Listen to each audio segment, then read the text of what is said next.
નામ સોનલબેન છેલાણા છે। અમે પલ્લવીનગર બ્લોક નંબર 1 માં છે। આઈથી રાતની 12:30 વાગ્યાની લાઈટ વહી ગઈ છે। જરાક વરસાદ આવે ત્યાં લાઈટ વહી જાય છે તરત જ। અમે રાતના કેટલાય ફોન કર્યા છે તો કોઈ જવાબ નથી દેતું કે ઉપાડતા નથી। અલગ અલગ જવાબ દે છે જે ઉપાડે છે એ।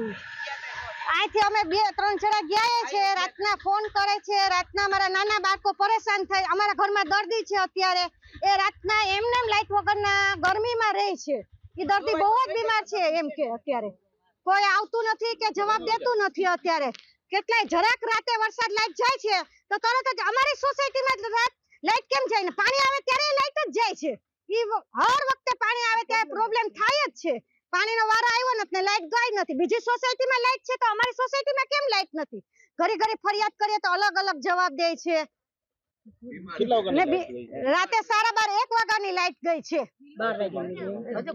હજી કોઈ સમૂહ કરવા કે કોઈ આવ્યું જ નથી। અત્યારે 11:15 થયા છે ને બિલ આવે તો તરત જ આવે છે, તો કાપવા આવે છે તરત જ। તો નગરપાલિકામાંથી તરત જ આ રીતનો જવાબ મળે છે।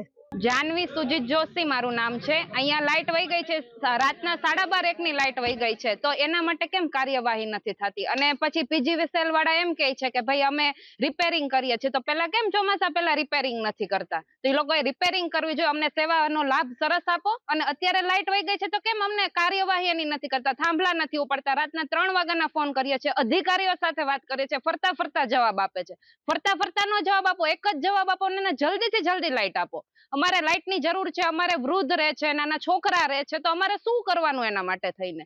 તો તમે ભાઈ જવાબ આપો ને, અમને હેરાન ન કરો। અને અમને સોસાયટીમાં બધાને કેટલી હેરાનગતિ થાય છે, તમે આવું શું કામ કરો છો? પલ્લવીનગર યમુના મહારાણી સોસાયટી, અહીંયા 3 જ સોસાયટીમાં લાઈટ નથી, તો તમે લાઈટ આપો અમને, જલ્દીથી જલ્દી લાઈટ આપો। અમારી એટલી તમને અપીલ છે ને, રિક્વેસ્ટ છે। અમે પીજીવીસીએલ માં કીધું તો એ લોકો એમ કે છે કે સવારે લાઈટ આપશે, પછી કે સાંજે લાઈટ આપશે, તો કેમ આવું ફરતું ફરતું બોલે છે?